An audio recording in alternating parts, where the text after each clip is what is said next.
श्री गणेशाय नमः। ओम श्री गुरुवे नमः। आज की भगवत चर्चा संत श्री डोंगरे जी महाराज के भागवत कथा प्रवचन पर आधारित भाग 35 नारायण कवच की कथा आती है। सुखदेव जी महाराज ने पहले वर्णन किया है जगत की उत्पत्ति कैसे होती है, प्रलय कैसे होता है, दक्ष प्रजापति के हर्यश्व शिवलाश्व बालकों को नारद जी महाराज संन्यास देते हैं, वह कथा आई है। दक्ष प्रजापति की अनेक कन्याओं के वंश का वर्णन किया है। प्रधान कन्याएं दिति और अदिति हैं। कश्यप ऋषि की पत्नी अदिति के यहाँ 12 बालक हुए हैं। विवस्वान, अर्यमा, पूषा, त्वष्टा, सविता, भग, धाता, विधाता, मित्र, वरुण, शक्र और उरुक्रम ऐसे 12 बालक अदिति के यहाँ हुए हैं। एक एक का वंश वर्णन किया है। प्रजापति त्वष्टा का पुत्र विश्वरूप हुआ है। विश्वरूप ने देवों को नारायण कवच की विद्या दी थी। नारायण कवच के प्रताप से राक्षसों का विनाश किया, देवों को स्वर्ग का राज्य मिला। राजा परीक्षित ने प्रश्न किया, नारायण कवच क्या होता है? वीर पुरुष युद्ध करने के लिए जाते हैं तब लोहे का कवच पहनते हैं। नारायण कवच मंत्रात्मक है। जिसको नारायण कवच धारण करना हो वह स्नान करके शुद्ध आसन में बैठे। पूर्व दिशा में अथवा उत्तर दिशा में मुख रखना चाहिए। सत्कर्म में 2 दिशाएं पवित्र मानी हैं, पूर्व और उत्तर।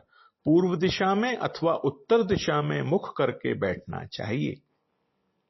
अंगन्यास करन्यास करने के बाद नारायण कवच का पाठ करें। ओम हरिर्विदध्यान्मं सर्वरक्षां न्यस्तांघ्रि पद्मः पदकेन्द्र पृष्ठे दरारी चर्मासिगदेषु च पाशान दधानोष्ट गुणोष्ट बाहुः जलेषु माम रक्षतु मत्स्यमूर्ति प्रियादो गणेभ्यो वरुणस्य पाशात् स्थलेषु मायावटु वामनो व्यात त्रिविक्रमः खेवतु विश्वरूपः। जल में भगवान मत्स्य नारायण मेरा रक्षण करें, थल में श्री वामन जी महाराज मेरा रक्षण करें, अरण्य में नरसिंह भगवान मेरा रक्षण करें, प्रवास में राजाधिराज भगवान रामचंद्र मेरा रक्षण करें। नारायण कवच के अंतिम श्लोक बड़े महत्वपूर्ण हैं। जब भय लगे तब अर्थानुसंधान के साथ ये श्लोक बोलो। जो भक्ति से प्रेम से प्रभु की पूजा करता है, जो भगवान के नाम का जप करता है, उसको ऐसा लगता है कि भगवान मेरे साथ ही हैं। भगवान के भक्त निर्भय होते हैं। भक्ति करने पर भी जिसको भय लगता है, समझना कि उसकी भक्ति में भूल है। भगवान के भक्त निर्भय होते हैं। यथा ही भगवानेव वस्तुतः सदसच्यत सत्येनानेन नः सर्वे यान्तु नाशमुपद्रवाः। मेरे भगवान सर्वशक्तिमान हैं। मेरे भगवान ही सभी के आधार हैं। ऐसा विचार करने से प्रभु में प्रेम होता है।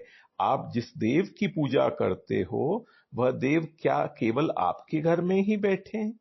आपके भगवान सर्व के आधार हैं। जगत के आधार मेरे भगवान हैं। मेरे भगवान सब में विराजमान हैं। यह सिद्धांत सत्य है।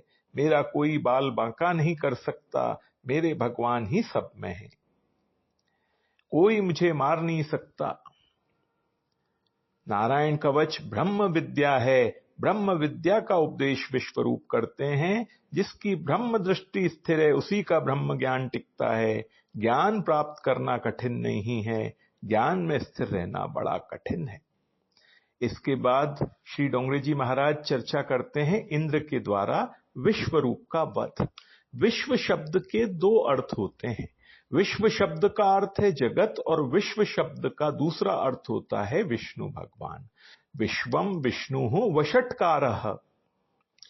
श्री विष्णु सहस्त्र नाम में प्रथम नाम विश्व है। विश्व के प्रत्येक पदार्थ में जो विष्णु भगवान के रूप को देखता है वही विश्वरूप है। विश्वरूप महान ज्ञानी है।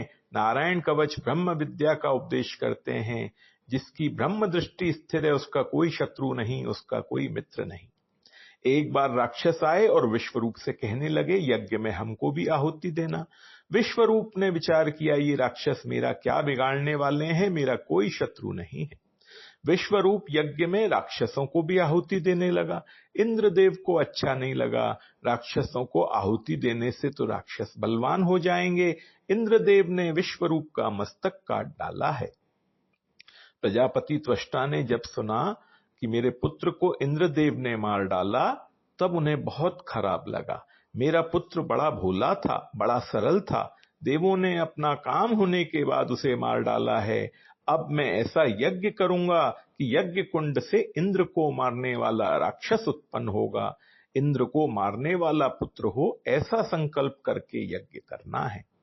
शुकदेव जी महाराज राजर्षि को सावधान करते हैं, राजन, परमात्मा को प्रसन्न करने की भावना से सत्कर्म करना चाहिए।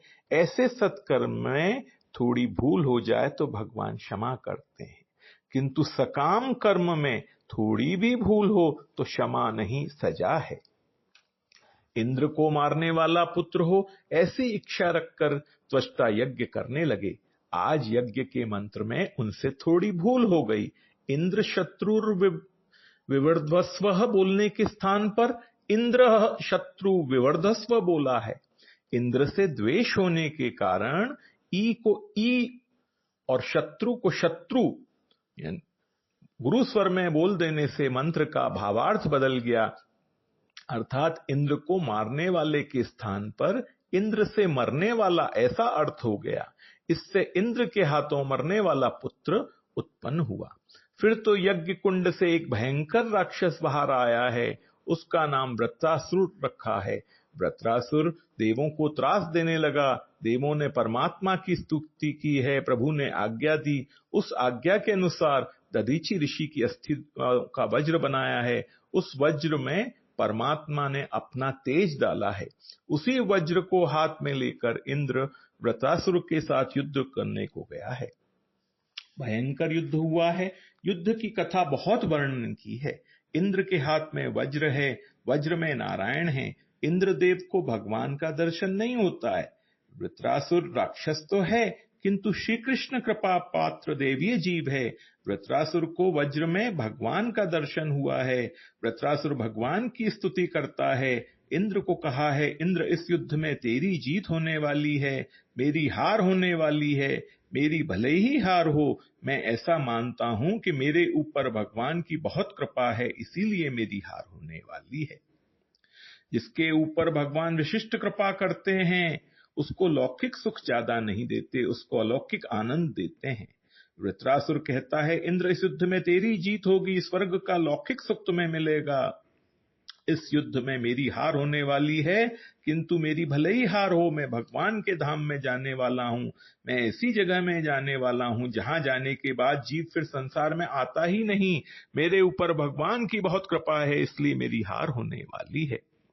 वृत्रासुर को ऐसा लगता है, भी भगवान की सेवा करने के लिए मैं लायक नहीं हूं। मेरी ऐसी इच्छा है कि आपकी सेवा स्मरण करने वाले अपने भक्तों का मुझे नौकर बना दो, मैं भक्तों का दास बनूं। मैं आपके भक्तों का नौकर बनूं तो आपकी दृष्टि मेरे ऊपर पड़ेगी। दासानुदासो भवितास्मि भूयः, अपने भक्तों का मुझे नौकर बना दो। मेरी आंख जहां जाए वहां मुझे आपका दर्शन हो। मेरी वाणी कृष्ण कृष्ण कृष्ण मंत्र का जप करे। जल के बिना मीन जिस प्रकार व्याकुल होता है, आपके वियोग में मेरे प्राण वैसे ही व्याकुल हों। आपके वियोग में मुझे अतिशय दुख हो। बहुत से संतों ने भगवान से यही मांगा है।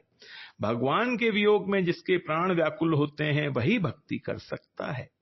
श्री कृष्ण वियोग में, श्री राम वियोग में जिसका मन संसार में रमता है, वह भक्ति क्या करेगा। आपके दर्शन के लिए मैं अति आतुर हूं। आपके भक्तों का मुझे सत्संग मिले। वृत्रासुर बहुत सुंदर स्तुति करता है। 1 वर्ष तक युद्ध हुआ है। वज्र से वृत्रासुर का मस्तक काट डाला है। देवों को स्वर्ग का राज्य मिला है। परीक्षित राजा ने प्रश्न किया है, वृत्रासुर राक्षस था तो भी भगवान में उसका कैसा प्रेम था। ज्ञानी होना कठिन नहीं है, प्रभु प्रेमी होना बड़ा कठिन है। भगवान कभी कभी मुक्ति देते हैं, भक्ति शीघ्र नहीं देते हैं। वृत्रासुर महान भगवत भक्त था पर राक्षस था, इसका क्या कारण है। वृत्रासुर के पूर्व जन्म की कथा सुनाई है शुकदेव जी महाराज ने। पूर्व जन्म में वह चित्रकेतु नाम का राजा था। शंकर पार्वती को चित्रकेतु काम भाव से देखने लगा था, इसीलिए वह राक्षस हुआ था। संसार के चित्रों से मन निकालना है तो लक्ष्मी नारायण की पूजा करो। चित्रकेतु की कथा करने के बाद लक्ष्मी नारायण की पूजा करने की आज्ञा दी है। लक्ष्मी नारायण की पूजा का रहस्य यह है कि जगत के सभी स्त्री पुरुष तत्व से लक्ष्मी नारायण के ही स्वरूप हैं। मेरे भगवान ही अनेक रूप से दर्शन